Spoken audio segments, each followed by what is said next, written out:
This is a Why Try video production, which jointly features selections from my podcast with Burl Mostul and photos of his vineyard, Villa Catalana. Burl and I agreed that Villa Catalana is too beautiful to describe with words alone, and its transformation is hard to picture until you see it with your own eyes. So he shared some photos, and I put together this video about the creation of Villa Catalana.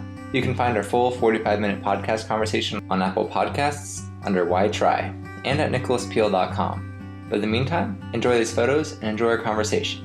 It all started many years ago with my first trip to Europe back in 1976, and I got introduced to Romanesque architecture back then and just absolutely fell in love with some of the castles and so forth that I saw. And then eventually I married my current wife in the 90s, and on our second date we were wandering around looking at houses just kind of after dinner, and we both realized we had the same sort of taste. We both like stone houses, and so eventually when we started looking for property, we were keeping the Romanesque architecture in mind as a style, and so that's what we built here. And so our inspiration was a 12th century church in Catalonia in Spain. And then along the way, after we built the house, we also have a nursery, and the economy went bad in 2008 and 9 and 10, and so we started thinking about doing something else, and just on a whim, a friend and I decided to make some wine. We made 3 batches. One was good, one was okay, and one was terrible. And I learned a little bit about how not to make terrible wine. And so I got introduced to a fellow that had a little vineyard near Molalla, and ended up buying his grapes and made fantastic wine. It was a bad year, and in spite of that, the wine was so good we ended up drinking it all before we even got it bottled. So then I realized, the key to making good wine is starting with good grapes. Our goal was to make it look like peasants built it 900 years ago, because the church that was our inspiration was consecrated in 1123, so that was a long time ago. In fact, we visited that area of Spain. It's in the Pyrenees, and there's in this one little valley where this particular church is, there's like a dozen other churches, and they're all real small but very consistent in terms of style. So the whole area actually is a UNESCO heritage site now. So it's a pretty amazing thing you just don't find here in this country. How did you age it? Well, in terms of broken concrete, what we did is we sprayed it with a dilute solution of moss begone. And so what it does is it gives a little bit of a slight amber color to the broken concrete. Now the stone on the house nothing's been done to that. Although we used 3 different styles of stone rather than most buildings that look like stone nowadays are actually made out of cement that's colored, and they just glue it onto the side of the house.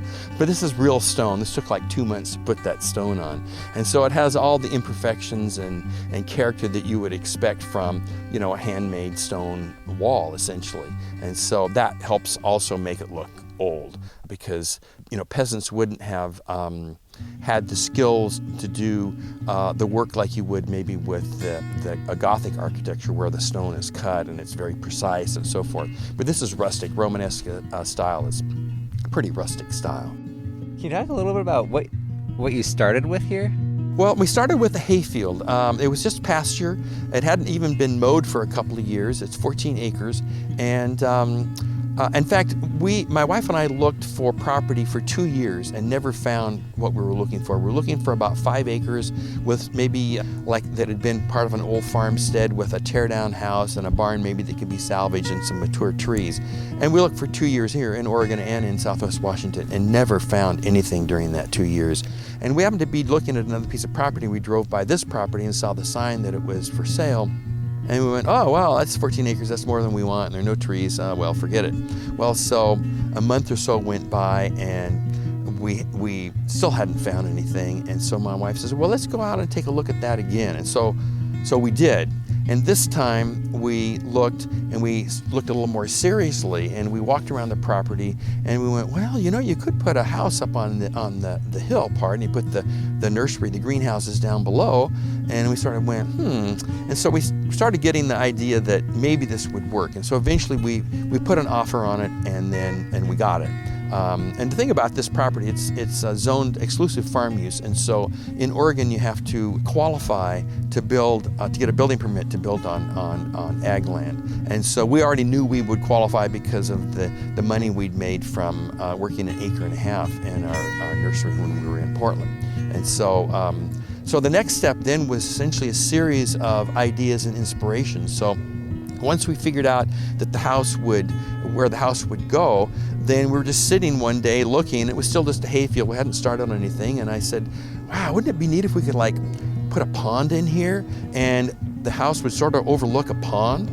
And so we didn't know anything about it. We didn't know if there's any water. And so I had the idea that we could use runoff from the roof of the house and runoff from the greenhouses and pump it into a pond. And so I talked to the watermaster the state watermaster, and he said, well, all the water for Beaver Creek's been allocated, and so there's really not much chance that we can give you a permit to dig that. He says, but I'll come out and take a look. So we came out and walked the property, and he says, I can't find any evidence that water from your property goes into Beaver Creek, so we'll give you a permit to dig the pond. And so little did we know, we dug the pond about 3/4 of the way that first year. Actually, a neighbor down the road had the equipment and dug it, and he excavated for where the house is. And then about November, December, it started raining a lot, and water started running down the hill from our neighbors. And by middle of December, the pond was completely full and running over. And all of a sudden we realized, oh, we have plenty of water here. And so eventually what happened then is we got a permit to dig another pond, and the idea was to use the water for irrigation. And we liked the 2 ponds being full so much that we got a permit about 4 or 5 years ago to dig a 3rd pond. And you can see from here it's about half full, but we use that for irrigation. And so it got started one idea after another until we end up with where we are today. So none of it was, we didn't sit down with a piece of paper and plan all this out. In fact, my mind doesn't work that way. Landscape architects can do that, but I can't. I mean, I need, one idea inspires another, and my wife and I both like to visit other people's gardens, both private gardens and public gardens. We visit them actually all over the world, and it's amazing. Sometimes you see a certain aspect of the garden that you really like, and it really inspires you, and then you get an idea from that, and then you come back and you can incorporate that into your garden. Now, the garden in front, that boulder garden over, that was inspired by the Brazilian landscape architect Roberto Burle Marx from Rio de Janeiro, actually from Sao Paulo. He's passed on now, but he was instrumental in the 50s doing sort of a modernist design. And anyway, so he did a garden he called the Garden of Volumes that I just absolutely loved. And so my inspiration for that garden was his garden. Although it looks completely different. People, if I told them that was the inspiration, they probably would see it. But if I didn't tell them, it looks so different that they wouldn't get it. You just pick up inspirations just wherever you find it. And that's what's important. You never know when you're going to be inspired by something, whether it's a garden in this case, or architecture, like in terms of the house. And you probably noticed the Hermitage over there. You never know. And so to me, the importance is always being open for inspiration. So was there a point in creating all of this where it really started to come together and click, where you saw what it could be? I think it started. I really started seeing how it would look when we finished the walls in 2006. There's about 600 feet of broken concrete walls, about a good 50 dump truck loads of broken concrete. And so once we got those walls in, it started having the feel that we wanted. And I'm thinking, wow, this is going to be pretty neat. And then when we started the house, the house didn't look like much really until we got the stone on it. But once we got the stone on, it was like, oh, this is way better than what we had planned. So sometimes in life that happens. Usually it happens the other way. It's not nearly as good as what you were hoping. But in our case, whether it was by fortune or luck or who knows what, it actually turned out better than we had anticipated. In fact, it's much, because we end up with 14 acres rather than the original 5 that we're looking for, our vision expanded exponentially because of that. And so as a result, the gardens and everything is much more expansive than what we originally had planned on. So what do you see in the future?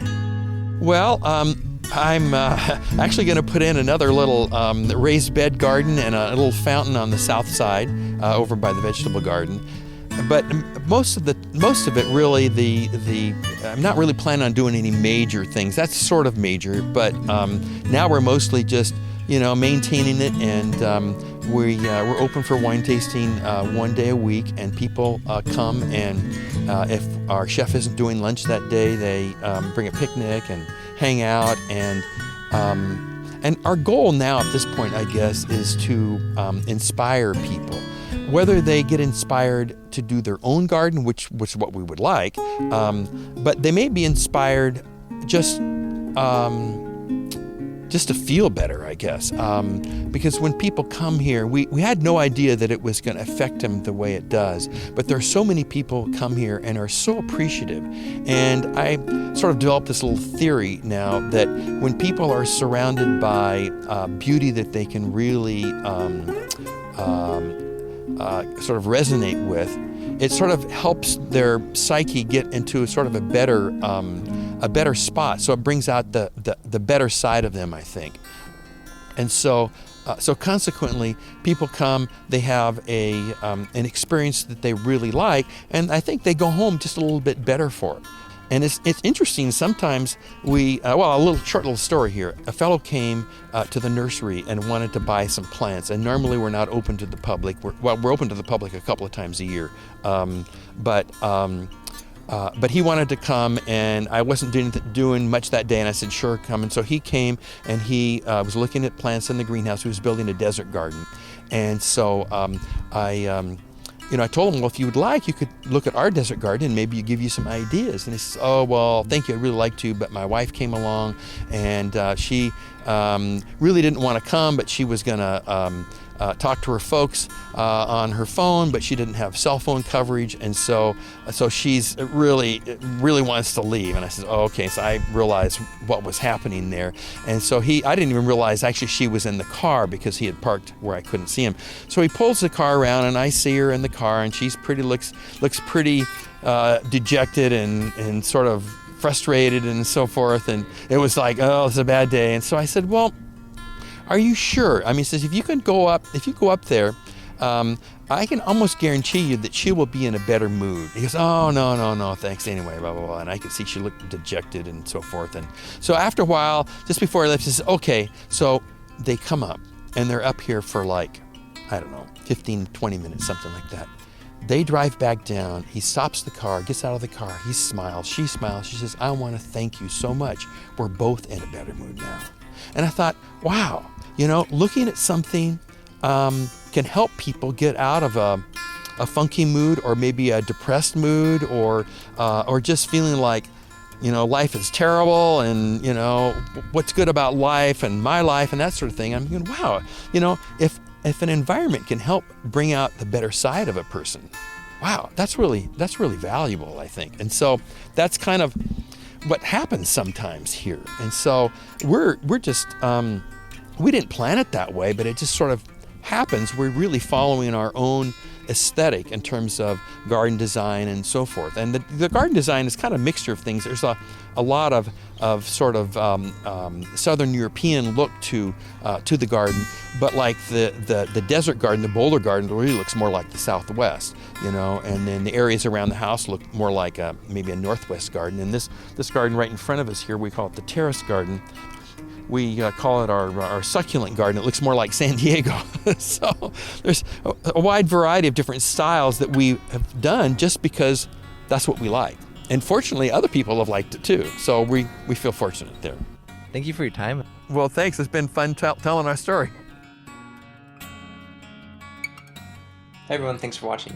Hopefully you feel inspired by the beautiful scene Burl has created at Villa Catalana and decide to go check it out for yourself. Burl also sells a book about the creation of Villa Catalana with lots of beautiful photos just like the ones you see here. You can buy it and do wine tastings at his vineyard. Just be sure to schedule your appointment in advance. You can find more about Villa Catalana on Facebook under Villa Catalana and on villacatalanasellers.com. Again, this video is only the first 14 minutes or so of our 45-minute conversation. So to hear more from Burl, you can check out the podcast episode under Why Try on Apple Podcasts or at nicholaspihl.com.